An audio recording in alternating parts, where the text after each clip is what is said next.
Hey everyone, welcome to Telling Tall Tales the Right Way. I am your host, Heather Asianbi. I've been a journalist for what feels like 100 years roughly, but I am also a certified master storyteller. See, there's my certificate. And I just really love a good story. I like to listen to great stories. Hopefully I tell good stories, but I'll let my next guest tell you if that is true or not. And I like to read and watch great stories, right? So for this episode, and I already know it's going to turn into a two-parter because we'll just keep talking. But my very good friend, Kathleen Harper, is joining me today.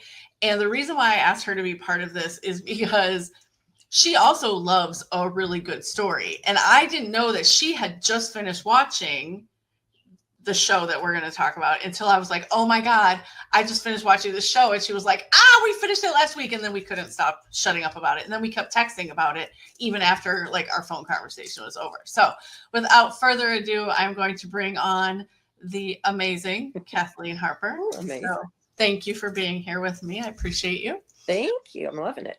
Okay. So what are we talking about? We are talking about, I got to bring it. Interview with a Vampire. Yes. Okay, so this was a movie. So this show is based on a series of books by Anne Rice, and she is very famous for writing these kind of dark Gothic stories that originate out of New Orleans, which is where she's from. And I know that because when I was in New Orleans, I went to her house.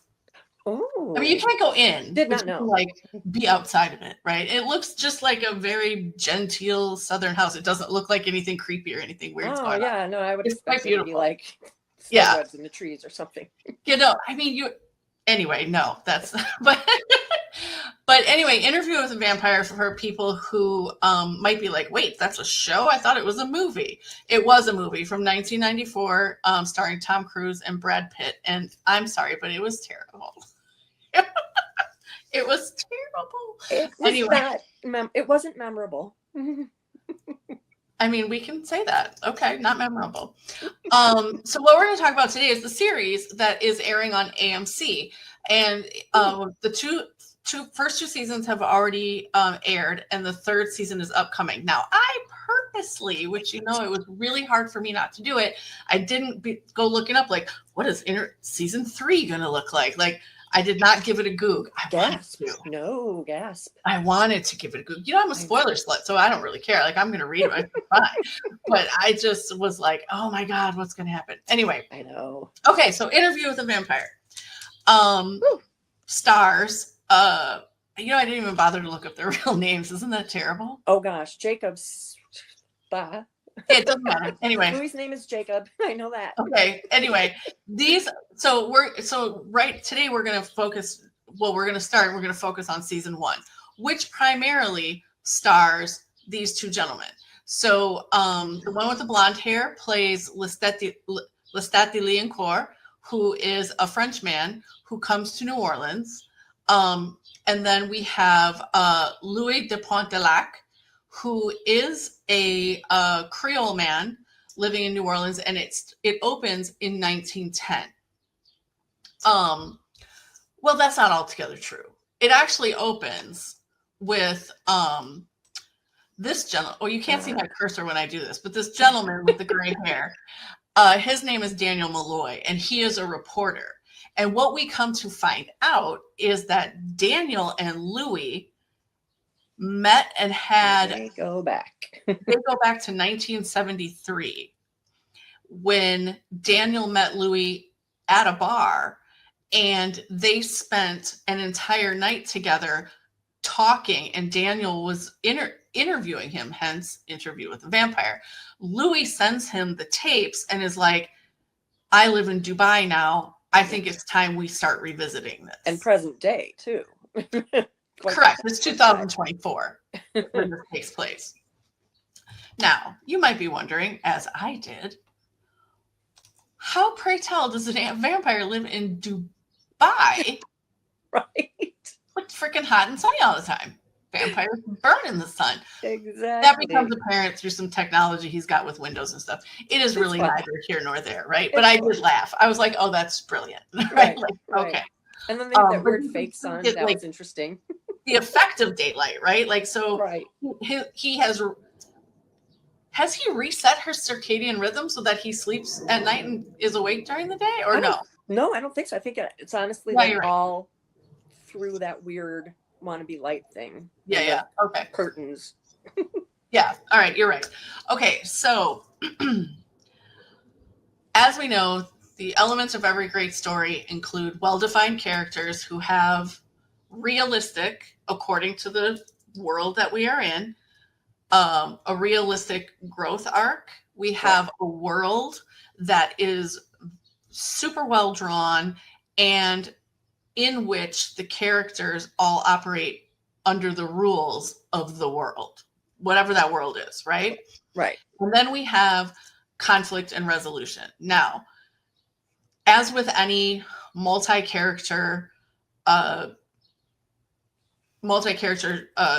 story, there's going to be excuse me, an overarching conflict and resolution, and then we have little ones. Right. In your opinion, what do you think the overarching conflict and resolution is for season 1? For season 1? Yeah. I mean, it's based on the relationship between Lestat and Louis, Mm-hmm. and just Louis coming to terms with being a vampire, and you stay the age that you were turned, and he wants a family. He's head over heels in love with Lestat. He wants a family, and Lestat is actually against turning Claudia, but he does so that Louis can have the family. Well, Louis has to say goodbye to his family. Yeah, so that's a big conflict, right? Like, Louis wants to have the best of both worlds. Indeed. He wants to be a successful businessman, albeit this is 1910 in New Orleans, Louisiana, United States of America. So that is, okay, so what I really liked about the fact that, and I didn't read the books, and I didn't look it up, nor did I don't know if Louis' character in the books is a black presenting man. Like, I don't know. Is he Creole? Is he? Oh yeah, I don't know. I don't know. I didn't look it up. Right. In the movie, he was Caucasian. Yeah. True. So what I thought was interesting is to add that extra element of racial and ethnic identity. So Louis really when the show opens, Louis making a living doing all kinds of nefarious things. He's not killing people, but he a couple of brothels. He's hustling a little bit. Yeah, right. He's hustling a lot. He owns brothels and bars in the black part of town, right, where white people don't go. Although he does hire like white bouncers and white muscle to kind of like keep the peace. Exactly.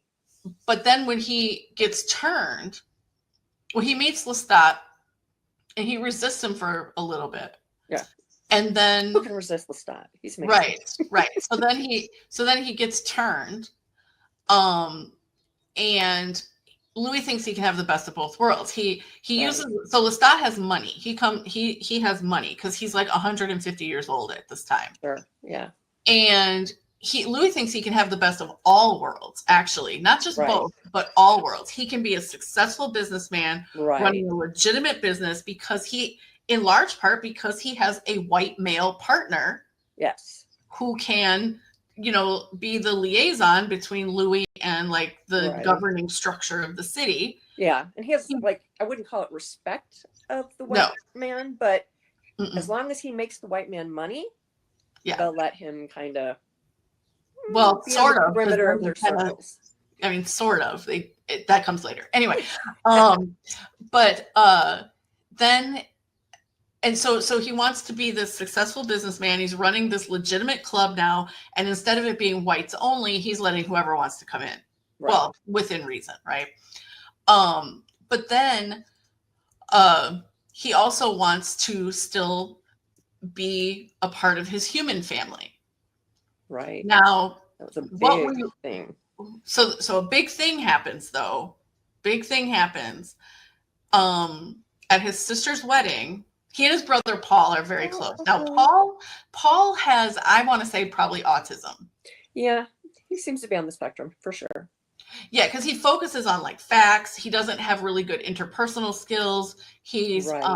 you get the sense that something is a little he doesn't interact with his family or the public as well. And then he latched on to religion, so he's like constantly spouting scripture at Louis and all this. At their sister's wedding, this is right before Louis is turned. Mm-hmm. His brother jumps off the roof of their house and kills himself. So awful. Now, so awful. It's not given. So, first of all, we just need to. I probably should have said this at the beginning. This is not a spoiler-free show. No, this is going to give it all away all the time. So I'm just letting you know, like we're giving it all away. Now, I suspected that Lestat killed Paul. Lestat is not present. Louis and Paul are sitting on the roof of their house like they have done countless times since they were boys. Right? Countless times.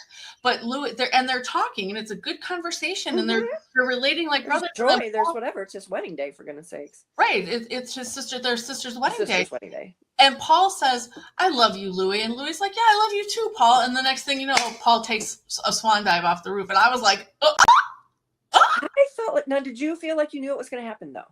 No. Or were you totally shocked? Oh, okay. No, and there wasn't. So this is where I think, and I don't know, again, I don't know how it happened in the books. Right. But it did feel like they needed a kick to turn Louis more fully toward Lestat, which is why I thought from the beginning that Lestat killed him in he had to move him out of the way, so to speak. Kind of way that they do, right? Sure. Yeah. But Lestat denies it and continues to deny it throughout both seasons of the show. Yep. He's like, no, I did not kill him. I promise I didn't kill him. Right. Now, does that mean that Lestat always tells the truth? Thinking not. He's quite the liar. He's a lying liar who lies, and he does it really well. Yes, exactly. Why are we surprised when a liar lies? Right. What did you think about using New Orleans as the background? I loved it. Did you? Why? I did, because it's just so bustling, and yet it still just has that kind of architecture and that history that lends itself to, I believe vampires would choose to be there. I believe that that's where they would go. And yet there's just so much going on. They can weave their way in and out of humans, mortals, whatever, how they're referred to. Yeah. No, I loved it. Yeah. Sure. I also thought it was an interesting time period to place it in 1910, because it does bring about some modernity, right? Like there are a few cars on the road, but they're still mostly horse-drawn carriages. Mm-hmm. They have some electric lights, but it's not like widespread. The telephone is not a part of it. Nope. It's that turn of the century feel, Yeah, and it did give you the way it was shot. Also, it's not very bright, even during daytime scenes. It's not bright. No. But it does give you all the time either. Like, wait, say that again. But it's not creepy all the time either. Not all the time. Yeah, it's not creepy. It doesn't. It's creepy because it's a vampire, but it doesn't feel creepy when you're watching it. Right. Okay, so Lestat and Louis, almost from the very beginning, have this very love-hate relationship. Lestat loves Louis. He loves him. Mm-hmm. But he also hates the fact that Louis doesn't quite... Oh, that goes back to the fact that Louis thinks... So when I say he wants to be the best of all worlds, he wants to be a vampire and all the things... They call it the dark gift in the show. So having this dark gift. Mm-hmm. He wants all the super strength, super speed, blah, blah, blah, blah, blahs that happen when you are a vampire. But at the same time, he wants to hold on to his human family. But the thing is he hasn't conquered the need to feed. Right. So there's this really important scene where so his sister gets pregnant with twins. Right. but he doesn't really interact with the twins very much. We get the feeling that he sees them every so often. They just don't Right. show. Right. But then his sister's like, "Oh, I just had a new baby." And that made me nervous right away. Yeah, and she's like, "Oh, I have to go to the other room," and she gives the baby to Lestat, or not to Lestat, to Louis, and Louis like, "Oh my God, this baby smells so good. I want to eat him." Right, and tasty little snack. Yeah, a little snacky snack, right? Nice. And he even like, you can see him fighting, right? He's doing this, trying to keep the fangs inside, right? And so his sister is in another room. She hears the baby start screaming, and she immediately runs. The baby is on the floor. Louis is out. Like, right. Out. Now, we also need to make sure that, right? So we have to mention, though, too, that their mother, Paul, Louis, and Grace, I believe his sister's name is Grace. Their mother blames Louis for Paul's death. Without any, she's so heartbroken. She's so heartbroken and so like, right, that she's like, well, you're the one who pushed him off, and he's like, I would never do that. Why would you think I would do that? I'm not gonna do that. Right. And she's also the only one of the family to know when he turns into a vampire. Yeah. Which was, I was like, yeah, moms. Right. Because like, if Delaney came to your house and she was like standing on the porch, you were like, well, what's going on? And she was like, oh, just whatever. And then she had the weird eyes. You'd be like, right. We're vampire friends. Perhaps I need to go get some garlic. Want a pizza? Yeah, right. But his mom knows that, and she doesn't say he's a vampire, but she's like, there is darkness. Yeah. About you. There is darkness within you. And she is like, if she wasn't already like super like rigid, because of Paul's death, like having Louis turn into a vampire, just now she's like, nah. Yeah, that's basically the end of that. Yeah. So the primary conflict in the first season is Louis struggling with his dark gift, like you said. And then there's, so we said Louis operating this club, right? Where black and white can come in. It's basically a brothel. There's sure things going on. Right. And literally the women in the window, that type of. Oh, absolutely, 100%. And then so his club it's too successful, is what it is, and the city council conspires, basically to take it away from him.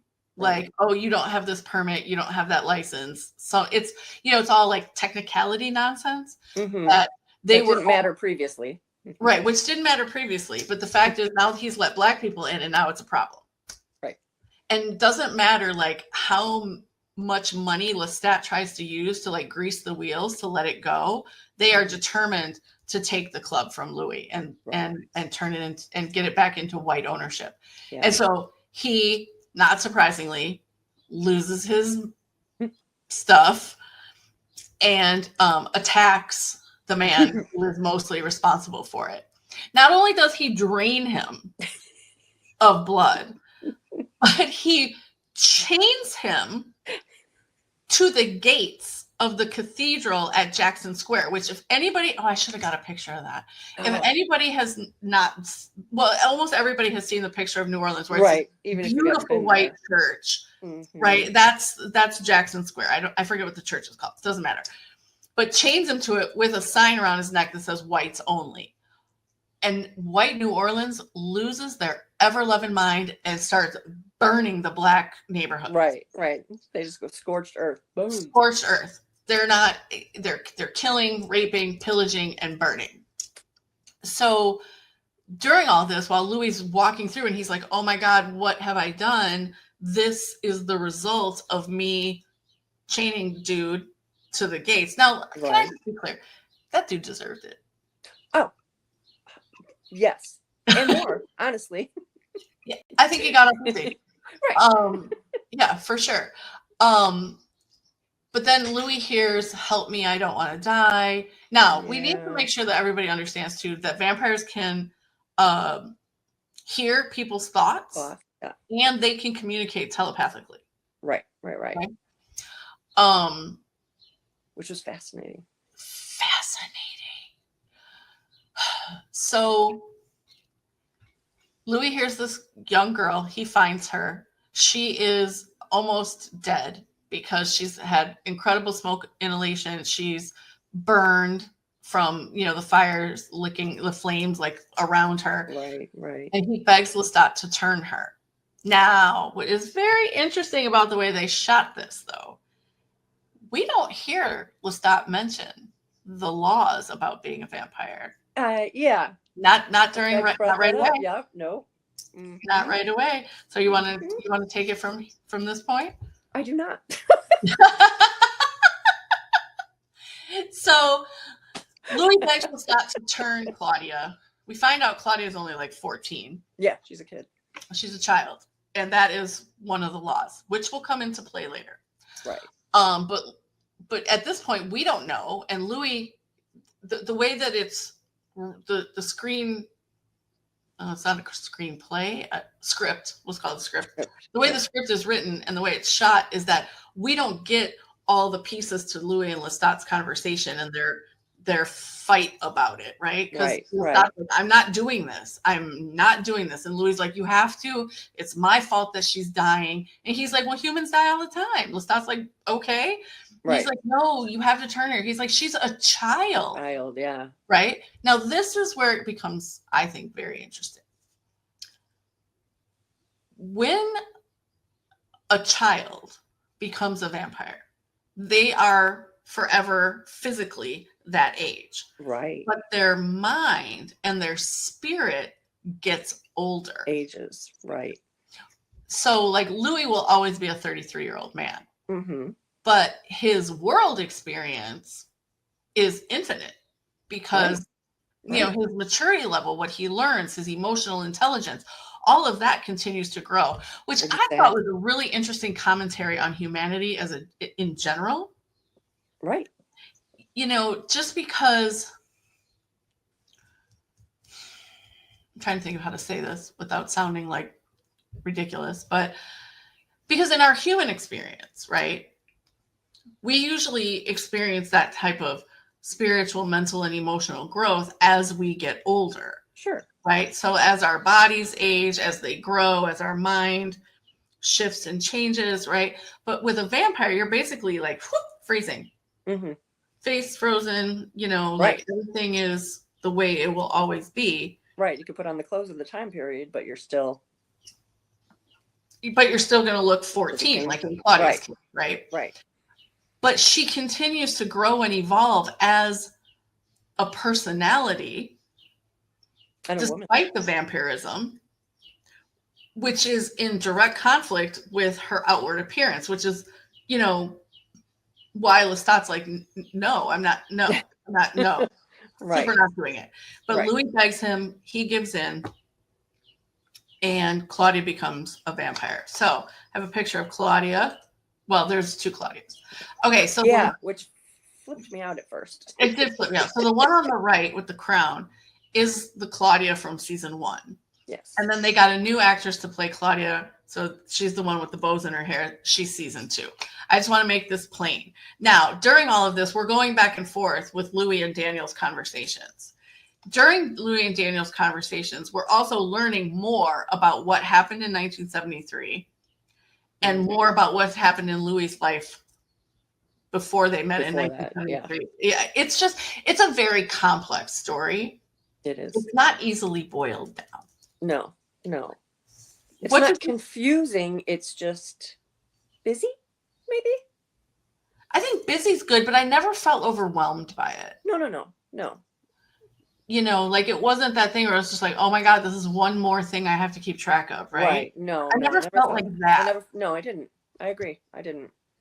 What did you like most about Daniel and Louis' conversations in season 1? Because I thought season 2 was like a much thick, richer narrative. I guess. Season 1, I think there was a lot of things unsaid that in season 2 they just put all their cards on the table. I mean, well, we'll get to that, I'm sure, but Yeah. I think season 1 they were playing the I know that you know that I know game. Yeah. You know, it was like that. And I mean, and that kind of speaks to the character of Louis in the first place. I mean, when you would see him even in the bars and stuff, and when he first met Lestat, you know, it seemed like he was just kind of that casual observer. But because he came up as kind of a hustler, so to speak, he just kind of had that "I'm going to peep you before you peep me" type of vibe. Yeah, you say casual observer, but it's casual observer with really sharp vision. Right. Oh yeah, no, this is like strictly appearance. He appears to be the casual observer. Yeah, I would agree with that. Anything 100%. But. Yeah, so the conversation between him and Daniel, I think, has a little restraint, and I think it has a mutual frustration. Yeah, because Daniel wants to dig in. Oh, and Daniel, by the way, is pissed. He's pissed. We know from the get-go that Daniel is pissed off with Louis because Daniel knows there are gaps in his memory from that night that they met in 1973. Mm-hmm. And Louis like, I don't know what to tell you. I'm remembering all the same things that you are, right? Right. But Daniel also has lived a life of like he almost seems like the quintessential hard drinking, hard living reporter that like would have existed maybe in the 70s and not so much in the 2000s, right? No, right. Yeah. Right. So just to remind you, this dude is Daniel. That's Daniel with the gray curly hair. And you know, he's even got like a little bit of a gravelly voice, so it sounds like he's been like a smoker, but we never he smokes a pack a minute. Marbles every day. Even a day. Right. But he you know, he's very cynical. He's really cynical. He's really skeptical about just about everything. Oh yeah. You know, so it's just I found that to be super duper interesting. But then what happens too? Well, because you're a journalist as well. Yes, that does happen. Because I was like, "Ooh, I don't want to get like that." Yeah. Although I am a little skeptical about things, I still like I'm an optimist, is what I will say. Well, you are. But it's interesting because Louis, because you mentioned earlier, Louis wanted a family since he couldn't stay with his human family because he felt he was a danger to them, which he was. Indeed. Because he couldn't, like, he was still such a baby vampire. He couldn't like control his strength, control his reactions. Like when I say bloodlust for him was a thing, like that was a thing. Right. And how do you navigate that? How do you navigate that when you have Lestat, who, by the way, can we just talk for one very fast second about the actor they chose to play Lestat? Oh my Lord.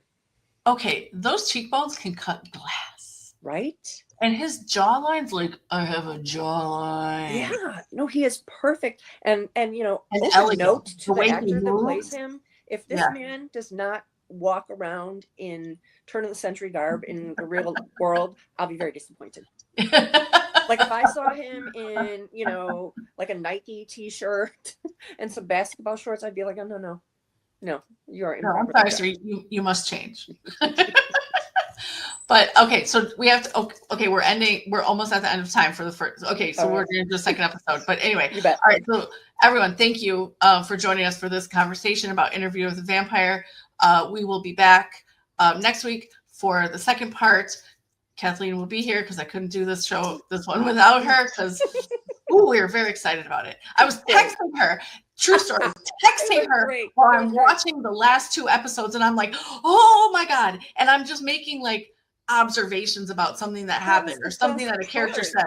And all she keeps texting back is just wait. Keep watching. Yeah, keep watching. The best part for me was like, I got to watch it, you know, in the comfort of my home with my husband, both fans. Yeah. And then vicariously, I got to watch the last episode with you because every 50 minutes I'm getting, what? And I'm like, keep looking, keep watching. Yeah. So wait, what? Yeah. It was great. It reminded me of, you know, back in the day on a futon, digging our nails into each other's arms during very big plot twists in our favorite television shows. Yes, absolutely, 100%. Some 30 years ago. Yeah, 30 years ago. So we're going to take a break. Well, I'm going to end this episode and then we're going to come back. Okay, everyone, thank you for joining us. This was the first part of our discussion of Interview with the Vampire, the series that is on AMC, not the funky movie from 1994. Okay, all right. Thanks, everyone. We'll see you next week. Bye.